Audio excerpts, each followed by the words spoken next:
Ya, pequeño.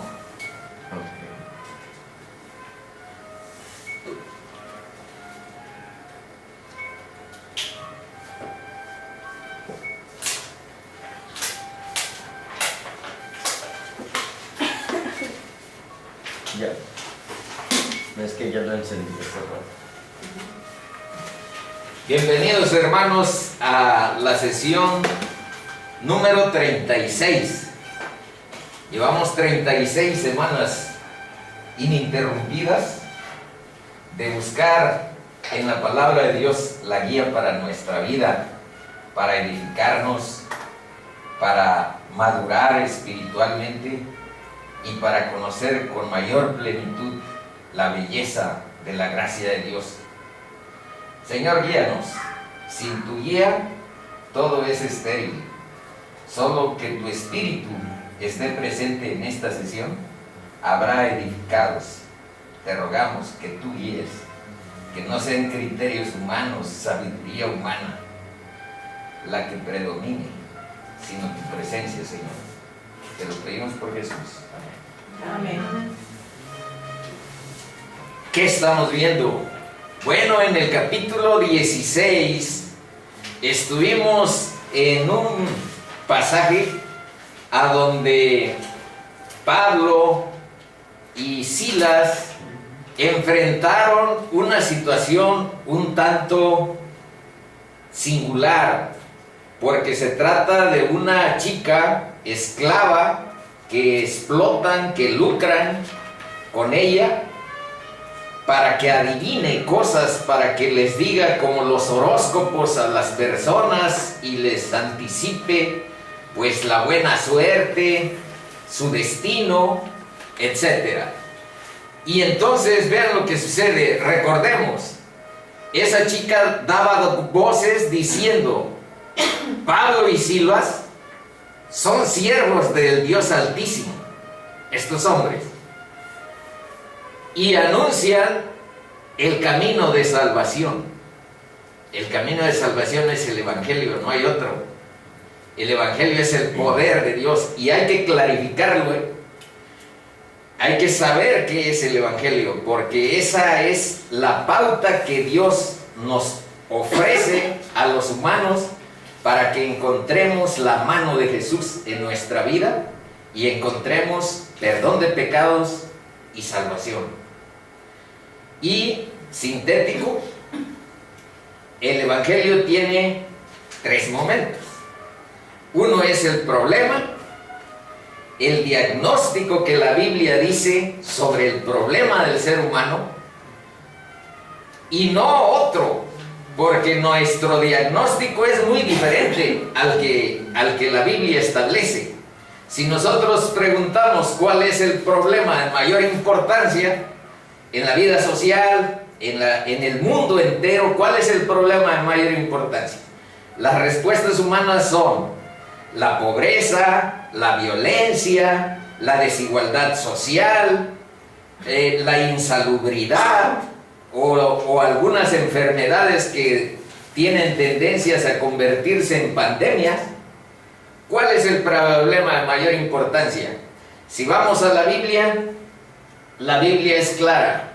El problema de mayor importancia del ser humano es su pecado. Y nuestro ego, frente a ese diagnóstico, dice: no, ¿cómo cree? Si yo no peco tanto, si soy persona honorable, bueno, yo también así lo pensé en algún tiempo, lo digo con todo mi corazón abierto. Yo consideré que era una buena persona, yo consideré que era un profesional respetable y hasta cierto punto ético. Me consideré así hasta que Dios me reveló mediante su palabra la inmundicia en la que estaba viviendo, la oscuridad y muerte en la que caminaba. Entonces, el Evangelio es 3 partes. Una, el problema, el diagnóstico que la Biblia dice, no el que tú pienses. Y entonces la Biblia tiene una función de ser una especie de espejo en el que se revela tu identidad y en el que tú te sientes de alguna manera reconvenido, de alguna manera conflictuado frente a ti mismo, porque de pronto dices: Dios, soy reo de muerte. ¿En qué camino he andado? Y cuando en tu corazón hay una necesidad imperiosa, una necesidad existencial, una necesidad demasiado importante de perdón de pecados, cuando sientes que sin el perdón de tu Dios, de tu Creador, cuando sientas que sin el perdón no puedes respirar, no puedes dar un paso más, entonces el Evangelio está operando en tu persona. Entonces no se necesita de que uno haya sido un asesino, no se necesita que uno haya sido un drogadicto o un traficante para pedirle perdón a Dios por lo que hemos hecho. Aquí pasamos una síntesis de lo que es el pecado desde el punto de vista bíblico. El pecado es que tú actúes independiente a la palabra de Dios y creas que sabes el bien y el mal. Yo sé que es lo bueno. Es bueno que haya relaciones sexuales antes del matrimonio. Pues sí, todo el mundo lo hace. A ver, ¿qué dice la palabra? Es bueno que haya matrimonios de hombre, mujer con mujer. Por si la sociedad dice que sí, y hay leyes, porque también hay leyes en algunos estados a donde se está volviendo, digamos que legal, que haya matrimonios de esa naturaleza. ¿En qué se basa eso? Bueno, justamente en lo que vimos, en que el bien y el mal lo determinamos nosotros, los hombres, el bien y el mal. No nos importa lo que diga la palabra ni lo que diga Dios. Nosotros sabemos más que tú, Dios. Eso es lo que estamos diciendo. Y ese es el origen del pecado: andar en orgullo, andar en autosuficiencia, en soberbia. Entonces no es tanto, ya eso Dios dirá, eso de no haber matado, etcétera, eso son otras cosas.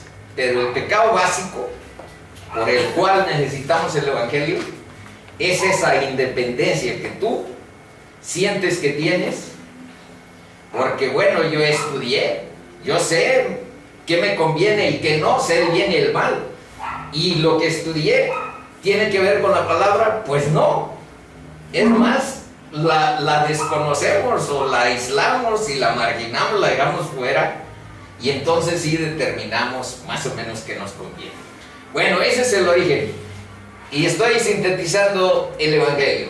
El problema, el diagnóstico, la solución de Dios, no la solución tuya, porque también la solución de los hombres es variada, múltiple.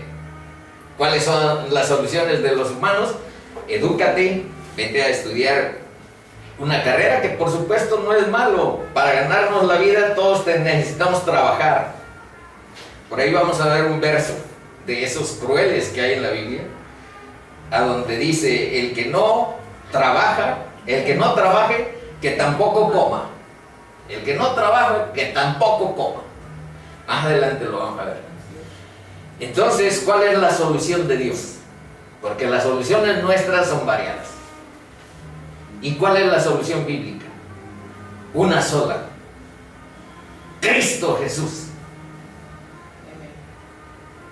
Yo les envié mi salvación, yo les envié mi justicia, yo les envié el único camino, porque Cristo dijo: yo soy el camino. No dijo: yo soy un camino, yo soy el camino, y la verdad y la vida, y nadie viene al Padre si no es por mí. Entonces, una sola solución. Dios nos dispuso. Cristo Jesús. Y que lleguemos ahí en una actitud de arrepentimiento auténtico, sincero, para el perdón de pecados y para la transformación de nuestra vida, para seguir el reino de Dios, el mandato de Dios, la palabra de Dios. Ese es, y tu respuesta, entonces ese es problema, solución, ¿y cuál es tu respuesta? Mi respuesta es apatía, mi respuesta es indiferencia, o mi respuesta es con humildad aceptando lo que Dios dispone. No es mucho entonces. ¿Y qué les recomiendo yo? Bueno, yo, si alguien me hubiera dicho o me hubiera pretendido convencer del Evangelio, cualquiera que hubiera sido, jamás me hubiera convertido. ¿Por qué? Porque yo tenía ya 58 años, tiene 3 años que Dios cambió mi corazón. Y en 58 años, pues yo ya me sentía realizado, sabio, entendido. No necesito cosas adicionales. Mi vida la realizo a mi manera, sin Dios. O con un Dios hecho, pues a mi manera. Conforme yo lo haga, no conforme diga su palabra que es, sino yo lo hago a mi modo. Lo convierto en lo que yo pienso que debe ser. No, Dios es Dios. Y para eso nos dejó su palabra, para que entendamos sus atributos, su naturaleza y su gran misericordia y su gran paciencia y su gran amor. Es increíble la bondad de Dios. Nunca en toda tu vida lo entenderás. Nunca en toda tu vida entenderás el amor magnífico que Dios tiene por nosotros. Ni con todos los grados académicos que hayas cosechado en el mundo, ni en las religiones que tú quieras ir, entenderás la bondad y la paciencia de Dios, la misericordia. Es impresionante. Entonces, yo por eso no, aquí a ninguno le he dicho, levante la mano, hagamos la oración del pecador. Señor, reconozco que soy pecador, reconozco que tú mandaste a Jesús para que nos salvara y te pido que reines en mi vida. Bueno, eso es una oración que tú tienes que formular de ti a Dios, como tu corazón te lo dicte. Porque si entra persuasión humana, se pervierte. Si entra figura o voluntad de hombre, bueno, pues ahí, si tú lees en el capítulo 1 de Juan, dice que Dios nos hizo renacer sin la voluntad de varón, sin voluntad de varón, por su voluntad de Él, no por otros. Entonces yo pienso que así tiene que ser. Yo así fue la mía. Nadie en absoluto me dijo nada, y no fue ninguna congregación, no hubo ningún pastor y no hubo ningún cura. Solo Dios y su misericordia y un pecador arrepentido. Ese pecador soy yo. Ese inmundo reo de muerte soy yo.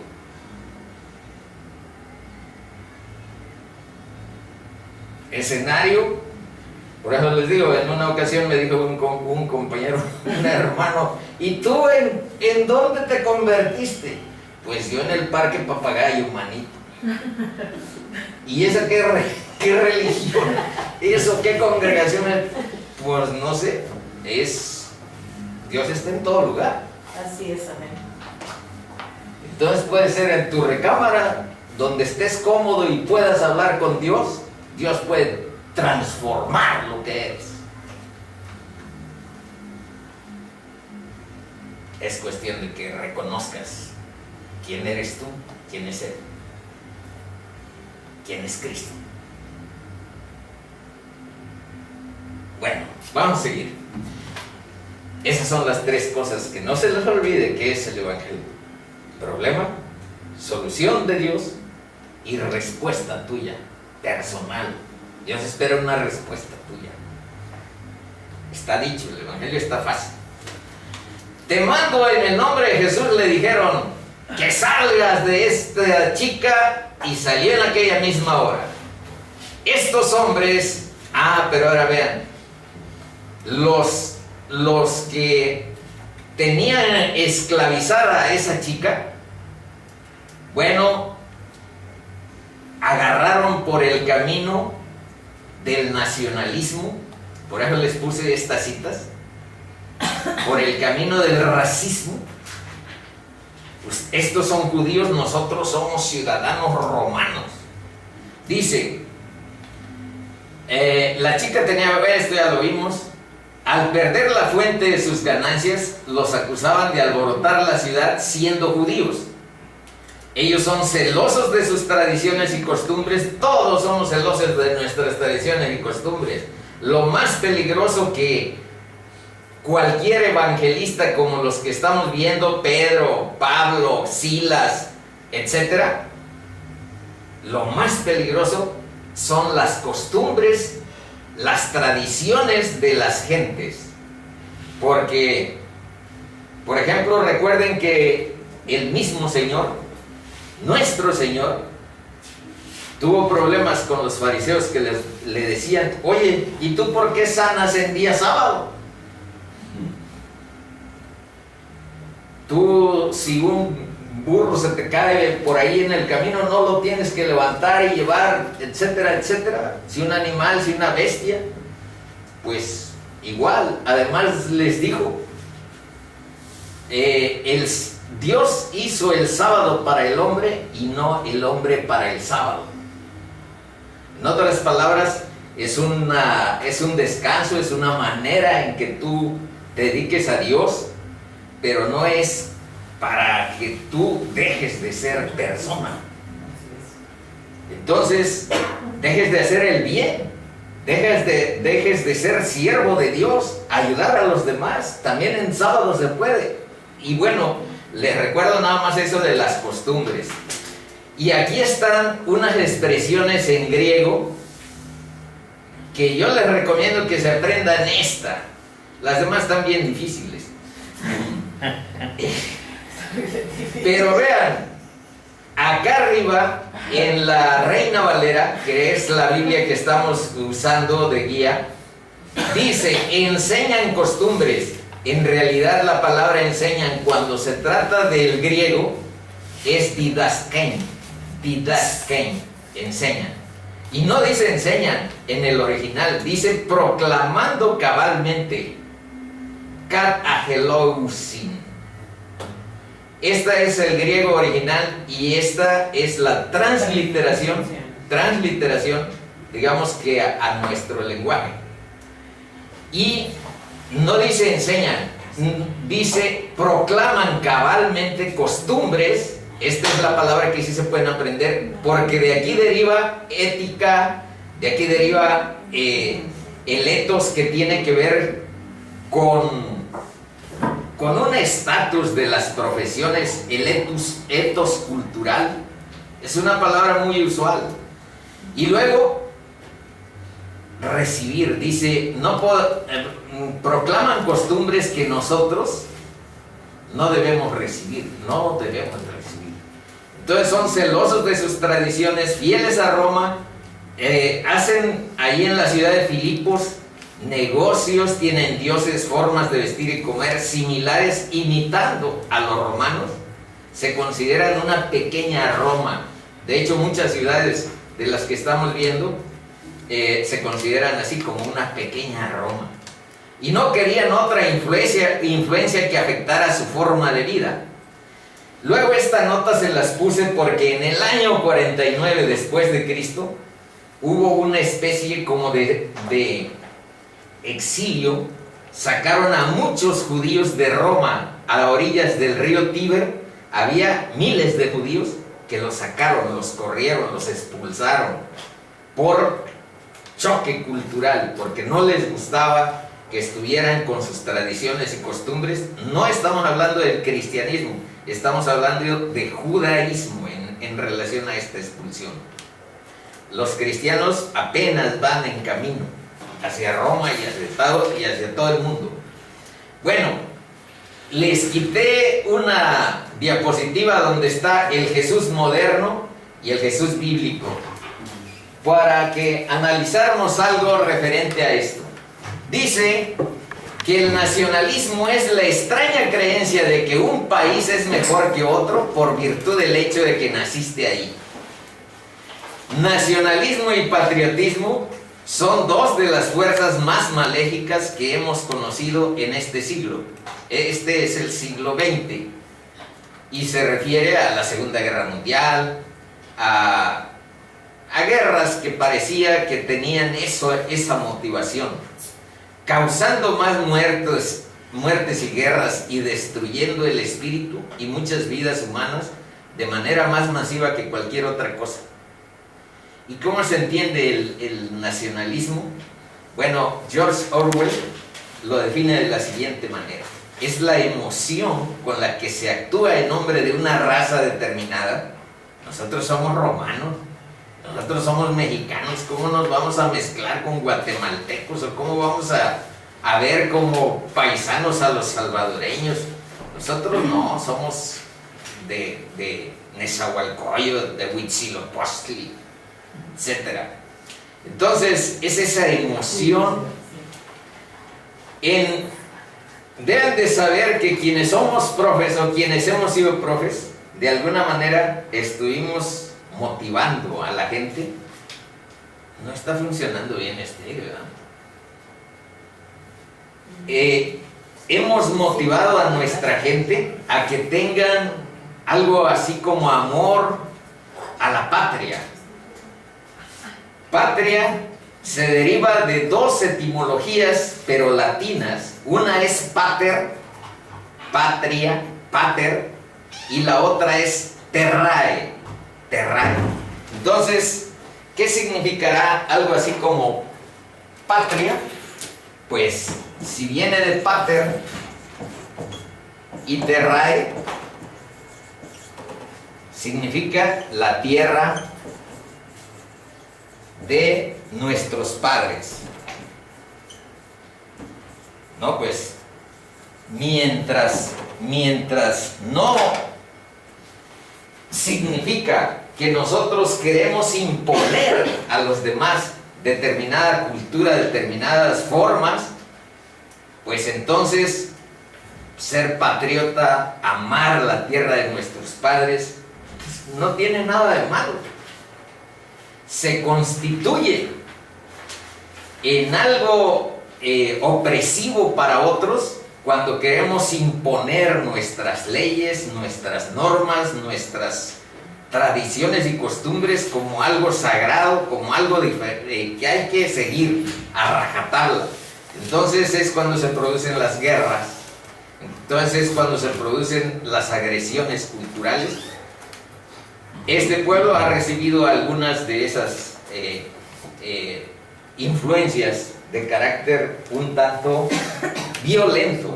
Transculturación se llama el fenómeno. Bueno, y esto está saliendo por lo que sucedió en Filipo. Y ahora vean en qué se tradujo esto. Enseñan costumbres que no nos es lícito recibir ni hacer. Vamos a ver en qué. Y se agolpó el pueblo contra ellos. Vean por qué vimos algo del nacionalismo. Y se agolpó el pueblo contra ellos, y los magistrados, rasgándoles las ropas, ordenaron azotarles con varas. Estamos hablando de Pablo, estamos hablando de Silas. Va con ellos también Lucas y va con ellos Timoteo, pero como estos chicos no se visten, son griegos y no andan vestidos como judíos, pues a ellos no les tocó. Por eso dice, contra ellos, rasgándoles la ropa, ordenaron azotarles con varas. Después de haberles azotado mucho, los echaron en la cárcel, mandando al carcelero que los guardase con seguridad, el cual, recibido este mandato, los metió en el calabozo de más adentro y les aseguró los pies en el cepo. Para que se imaginen cómo estaban estos dos chicos, vean esta imagen. Aquí está Pedro, bueno, aquí está Pablo y aquí está Silas. En realidad es una representación, lo pueden invertir si quieren, pero este es un cepo y puede estar incluso más separada, y este es lo que dice aquí, el calabozo. Y azotados además, azotados. El calabozo, aquí está, el calabozo de más adentro, y les aseguró los pies en el cepo. ¿Y ahora qué creen? Bien pudo haber dicho en el 25, vamos al 25, pero a medianoche, Pablo y Silas se quejaban amargamente, protestando contra Dios por haber permitido que los azotaran y los metieran a la cárcel. No dice eso, ¿verdad? No. Pero eso pudo haber sucedido si se tratara de personas como nosotros. Vean lo que hicieron Pablo y Silas. Pero a medianoche, orando. No se quejaron. No protestaron contra Dios. ¿Por qué permitiste esto, Señor? Si andamos predicando tu evangelio, ve cómo traemos los hombros llenos de azotes. En vez de eso, cantaron himnos a Dios y los presos oían. Es impresionante eso. Más adelante vamos a ver una de las frases que enseñó Pablo en la carta de Tesalonicenses es esta. Vean, de una vez la ven. Dad gracias en todo, porque esta es la voluntad de Dios para con vosotros en Cristo Jesús. Es impresionante lo sencillo y lo profundo que es dar gracias a Dios por todo. Porque nos da la vida, porque nos dio el don de su gracia y porque nos da el sustento, la respiración, el aliento de cada día. Dad gracias en todo, hermanito, hermanita.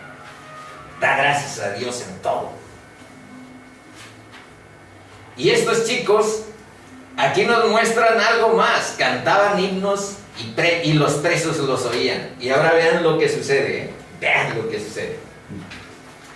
Entonces sobrevino de repente un gran terremoto, de tal manera que los cimientos de la cárcel se sacudían, y al instante se abrieron todas las puertas y las cadenas de todos se soltaron. 27. Despertando el carcelero vio abiertas las puertas de la cárcel, sacó la espada y se iba a matar, pensando que los presos habían huido. Si recuerdan, en un capítulo anterior, cuando Pedro en esa ocasión, cuando Pedro estaba preso porque lo querían ejecutar, Herodes Agripa, que era un nieto de Herodes el Grande, el que estuvo cuando Cristo vivió Cristo. Este era Herodes Agripa. Bueno, cuando un ángel intervino para que Pedro saliera de la cárcel, los que estaban custodios los mandaron ejecutar. Herodes Agripa, todos los custodios que dejaron salir a Pedro. Bueno, sabiendo que esas leyes predominaban en Roma, pues vean el carcelero, viendo abiertas las puertas, sacó su espada y iba a matarse, pensando que los presos se habían ido. Pero vean todavía la misericordia de Pablo. habían sido azotados, habían sido violentados sus derechos, mas Pablo clamó a gran voz diciendo: no te hagas ningún mal, pues todos estamos aquí. Él entonces, pidiendo luz, se precipitó adentro y temblando se postró a los pies de Pablo y de Silas. Y sacándoles les dijo: señores, ¿qué debo hacer para ser salvo? Vean, este chico tenía la impresión de que la presencia de Dios estaba ahí, en ese temblor, en ese caer las cadenas, en eso abrir las puertas. Esto es sobrenatural. Y por eso su pregunta, y porque además tenía la conciencia que una injusticia se estaba cometiendo delante de sus ojos y que Dios estaba remediando esa situación. Y sacándoles: ¿qué debo hacer para ser salvo? Fácil. Bueno, lo digo así, pero es sencillo, pero no es fácil. Tu orgullo, tu soberbia, tu oscuridad, tu tradición impide a veces que creas en el Señor Jesucristo como tu Señor y como tu Salvador. A veces piensa uno que nosotros la podemos hacer. No sé Dios, ¿para qué mandaste a crucificar a nuestro Señor? Si mis pecados eran sencillos, si los pecados del mundo los pudiste haber corregido, o más bien resuelto de otra manera, pero no hubo otra manera. Acuérdense que en Getsemaní, Cristo en 3 ocasiones le dijo a su Padre: para ti todo es posible. Si quieres, quita de mí esta copa. Era la copa de tus pecados y los míos. Pero en las 3 ocasiones no hubo una respuesta. Queriendo decir, la única respuesta es que tu sangre pague los pecados de toda la gente. Esa fue parte del misterio de la cruz. Bueno, ellos dijeron: cree en el Señor Jesucristo y serás salvo tú y tu casa. Y le hablaron la palabra del Señor a él y a todos los que estaban en su casa. Y él, tomándolos en aquella misma hora de la noche, les lavó las heridas, y enseguida se bautizó él con todos los suyos. Y llevándolos a su casa, les puso la mesa, y se regocijó con toda su casa de haber creído a Dios. Vean que aquí dice, no es casual que en la Biblia diga de haber creído a Dios, en vez de haber creído en Dios. Porque mucha gente cree en Dios, pero no cree a su palabra, a sus procedimientos, a su sabiduría. Creer a Dios. Eso es lo que ahí está bien traducido en esa parte. Bueno, ahora dice que en el Imperio Romano había 2 leyes. Eso ya de alguna manera lo fuimos mencionando. Ahora centrémonos en lo siguiente. Esta expresión dice que estaba a punto, y que fue esta llamada de atención de parte de Pablo la que salvó una vida, y no nada más vida temporal, que esa pues es valiosa para nosotros porque es la única que conocemos. Pero lo que cosechó este carcelero, bueno, lo que recibió, no cosechó, lo que recibió este carcelero es, aparte de haber salvado su vida temporal, es haber entendido el camino de la vida eterna. Lo que recibió este carcelero fue rescate de vida temporal y vida eterna en Cristo Jesús. Porque creyó en que Jesús era el Cristo, que Jesús era el Salvador de su vida, y dice que todos los de su casa Y al instante hubo un cambio, vean. Lavó las heridas y enseguida se bautizó él con todos los suyos. Y llevándolos a su casa les puso la mesa y se regocijó con toda su casa de haber creído a Dios. Eso es una síntesis porque no te dice todas las palabras. Lucas es una persona que narra de manera muy rápida. Ahora, muy sintética, abreviado, todo abreviado. Ahora un poco vamos a analizar esto. ¿Qué debo hacer para ser salvo? Vean lo que aquí dice. La Biblia nos enseña que para ser salvo, ¿qué debo hacer para ser salvo? Aquí está otra pregunta. ¿Es posible ser libertado del pecado y obtener la salvación?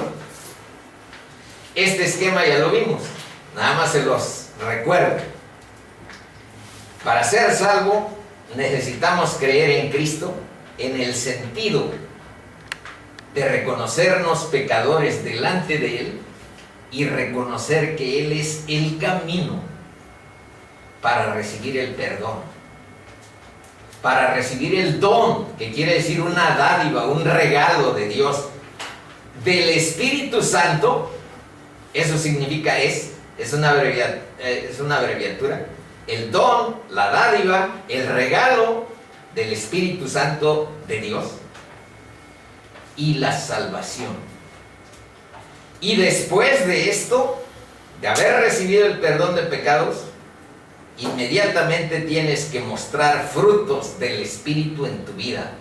Y no es que tienes, es que la comunión con Cristo los hace. No es que te sientas obligado, no es que te sientas como una imposición espiritual. Es algo que nace de la comunión con Dios. Frutos del Espíritu que tienen que ver con que tu vida se llene de amor. Si no hay amor en tu vida, no hay ni Espíritu Santo, ni perdón de pecados, ni salvación. Sigue siendo el mismo, orgulloso, vanidoso, soberbio, porque el amor es el primer y cubre una sarta de nuestros pecados y de nuestros errores.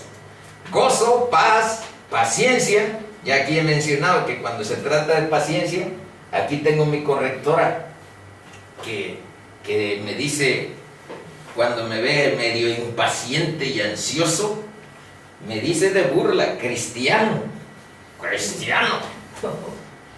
Benignidad y bondad. Si no hay estas características que se van constituyendo en parte de tu ser, quiere decir que tu proceso está como que interrumpido o no completo. Pero estos son los frutos del Espíritu Santo que se tienen que ver en tu vida. Entonces este es el procedimiento. ¿Y cuál es el que en muchas ocasiones nos desvía de este camino tan sencillo? El camino de las obras de la ley o las obras de la religión. Le quieren agregar los judíos y hoy los de otras religiones le quieren agregar a este camino tan sencillo, a este camino tan sabio que Dios le explicó, que Dios hizo, que Dios nos dejó dispuesto en su palabra. No puede ser tan sencillo. Tengo que sacar dinero, tengo que manejar a la gente, tengo que manipular emocional y espiritualmente a otros para hacerme rico. Y este camino tan sencillo no me va a permitir hacerme rico. Yo necesito tener poder sobre ustedes, manipularlos a ustedes conforme a mí se me ocurra, y entonces me voy a inventar obras de la religión, obras de la ley. Y este camino significa algo así como que el sacrificio de Cristo no fue suficiente, que tengo que hacer algo para completar su obra. Y esto es herejía, hermanitos. No necesitamos caer en estas trampas. Parte del mérito de la salvación lo tengo que tener yo. Una vez le dije a mi mamá: descansa, aprende a descansar. en la obra de Cristo. Tú piensas que vas a llegar al cielo y vas a decir, ya ven, me lo gané. Yo lo logré por mi esfuerzo, por mi dedicación, porque fui buena o porque me dediqué. Es orgullo espiritual. Aunque amo a mi madre entrañablemente y busco honrarla con mi vida, esa es una suposición no apropiada, cuando menos no es bíblica. Entonces, si piensas ayudar a la obra de Cristo, no pienses que le vas a aumentar esto, que haya sido insuficiente. Vean lo que dice la palabra. Cuando Jesús, primero esta, no desecho la gracia de Dios, pues si por la ley, las obras de la ley son la circuncisión, los sacrificios y demás, y ya hemos visto y vamos a seguir viendo algunos puntos sobre estas interrupciones. Dice, pues si por la ley fuese la justicia de Dios, le agrego eso de Dios, entonces por demás murió Cristo. Eso es lo que dice la palabra en relación a esto, a estas ideas frecuentes. Yo de alguna manera pues también fui de alguna forma parte de esa visión. Concluimos pues que el hombre es justificado por fe en Cristo, por creer en su obra, por creer que lo que dijo en la cruz era cierto. Fíjense lo que dijo en la cruz. Cuando hubo tomado el vinagre, dijo, consumado es. Aquí está, tetelestai, consumatum es. Y habiendo inclinado la cabeza, entregó el Espíritu. Entonces, el hombre es justificado, dice en Romanos 3:28, por fe en su obra, en la justicia de la cruz, sin las obras de la ley. Sin esto, no necesitamos agregarle mucho. Necesitamos agregarle nuestro arrepentimiento, disponer nuestro corazón con fe en lo que hizo Dios en su camino. Bueno, esto fue un recordatorio, pero esto es nuevo. El que cree en mí, como dice la Escritura, de su interior correrán ríos de agua viva. Esto dijo del Espíritu que habían de recibir los que creyesen en Él, pues aún no había venido el Espíritu Santo, porque Jesús no había sido aún glorificado. Y ahora vean que es importante conocer a Dios. Dice, y esta es la vida eterna, que te conozcan a ti, el único Dios verdadero, y a Jesucristo a quien has enviado. ¿Y cómo podemos conocer a Dios si no lo vemos? Bueno, primero está su palabra. Y vean otra cosa. Y les daré corazón para que me conozcan, que yo soy Jehová. Ya le dijimos aquí que la mejor traducción es Yahvé. Y me serán por pueblo, y yo les seré a ellos por Dios, porque se volverán a mí de todo su corazón, y les daré corazón para que me conozcan.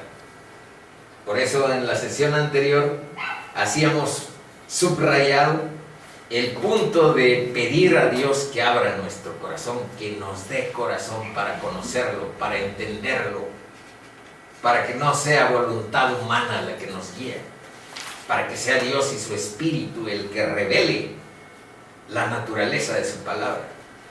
Luego dice en Isaías 29:13, este es Jeremías, otro del Antiguo Testamento.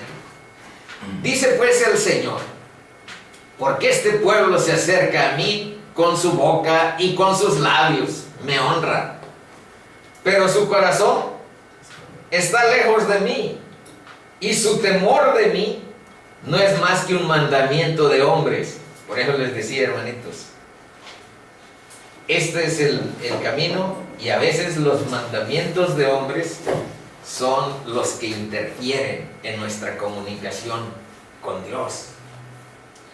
Dice, pero su corazón está, y su temor de mí no es más que un mandamiento de hombres que les ha sido enseñado. Y algo ya del Nuevo Testamento, en 1 Corintios 8, del 1 al 2, pero nada más la segunda parte, eso significa la B, del 1, dice, el conocimiento envanece. Entonces vean que es un conocimiento especial, no es un conocimiento conceptual, no es un conocimiento intelectual del que por ahí somos duchos, los que andamos en las universidades o los que andamos en las escuelas superiores. No es ese tipo de conocimiento el que nos acerca a Dios. Ahorita vamos a ver cuál. El conocimiento envanece, pero el amor sí edifica. Y si alguno se imagina que sabe algo al estilo del mundo, aún no sabe nada como debe saberlo. Eso dice Pablo. Y ahora Pedro, vean lo que dice en la segunda de Pedro, capítulo 1, versículos del 3 al 4.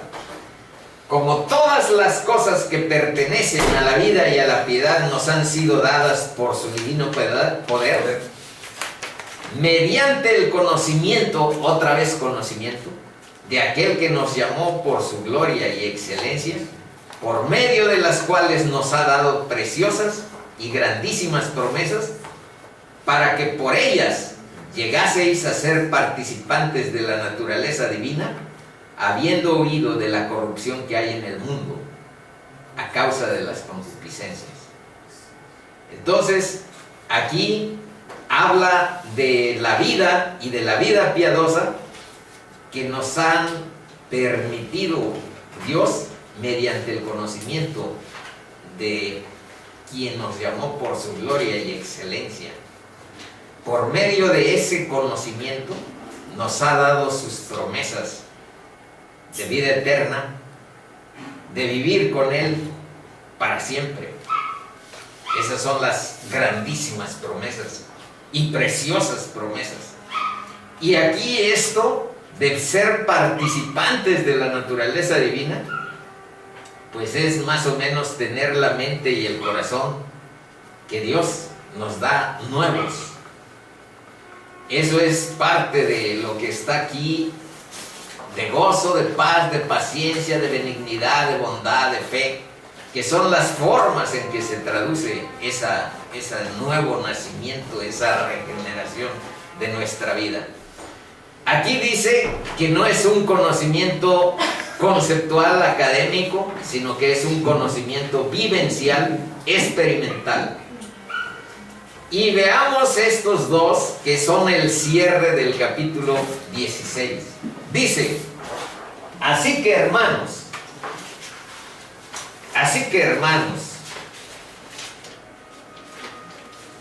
cuando fui a vosotros para anunciaros el testimonio de Dios, no fui con excelencia de palabras o de sabiduría,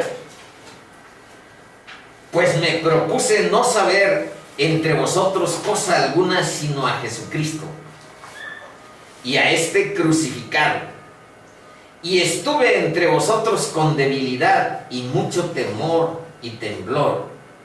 Y ni mi palabra ni mi predicación fue con palabras persuasivas de humana sabiduría. Y esto diciéndoselos a los corintios,